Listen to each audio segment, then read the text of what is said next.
Hey everybody, how's it going? IcyCat here. This week we have another set of additions to the Racer Skin line, this time for the SAS and GSG9 units. Want to know more before you buy it? Then take a closer look next.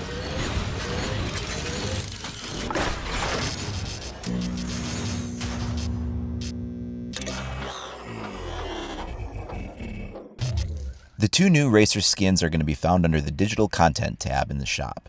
If you go under there, those bundles will each be found for approximately $7 US. This is available for real-world money only. You cannot use Rainbow credits nor Renown to purchase these. This continues a theme that was introduced last week when we had the FBI Racer skin and the GIGN Racer skin added, and these bundles now extend the Racer theme to the units of the SAS and GSG9.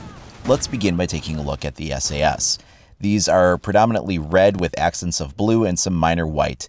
They have some stickers and tags on them, things like that for just racing sponsorships. Colors have a somewhat reflective surface, trying to emulate somewhat, the kind of conditions you would find on actual auto body paint. It isn't metallic exactly, it's not plastic, it's, kind of somewhere in between. Again, kind of what you would expect to see if you were looking at like car paint as far as reflectivity and the way light interacts with it. Once purchased, the skin for this bundle can be put on any of the weapons in the SAS unit. This goes for both sidearms and primaries of all 4 operators in this CTU. It's not a bad looking skin, but we have seen the preview of the Saltair skin, which is something I was able to get a look at and preview for you guys before it was removed from the shop, and it will be coming back.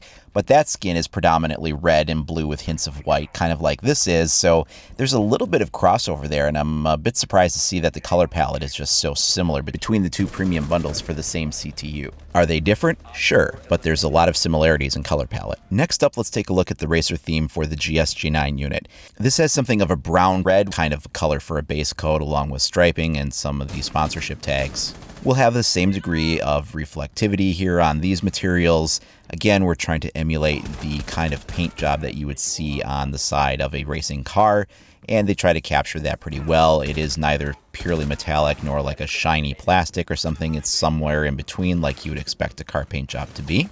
This now marks 4 of the Racer skin bundles that have been released, each one specific for a CTU. I don't know if one will wind up being released for the Spetsnaz unit or not. I also don't know if one will be released for the other additional DLC units. If we do wind up getting one for JTF2 or the Navy SEALs, I would expect that those bundles would be half the cost of the other ones, considering there's only 2 operators versus 4. I don't know if there's plans to release them for those extra units or not, though. It has been kind of nice to see these released as a pair. When they came out last week, the first 2 for FBI and GIGN were announced, and then this week we got the other 2 for SAS and GSG9, so releasing them as a pair was kind of nice to see. And I've been asked several times which of them is my favorite so far. I'm not a real big racing fan, so this isn't something that I'm necessarily into, and I usually do prefer the realistic weapon skins. I try not to go for, the unrealistic ones when I play most of the time. But if I were to use any of the 4 of these, it would probably be leaning toward the GIGN one. I just really like the blues and the whites and the clean lines that it has. Well, that wraps up our review of the Racer skin pack for GSG9 and SAS. If you want to stay up to date on all the latest skin reviews, news, information, tips and tricks, or more for Rainbow Six Siege, go ahead and like and subscribe. Otherwise, you can also follow IcyCat25 on either Facebook or Twitter. Thanks a lot for watching, everybody. We'll catch you next time.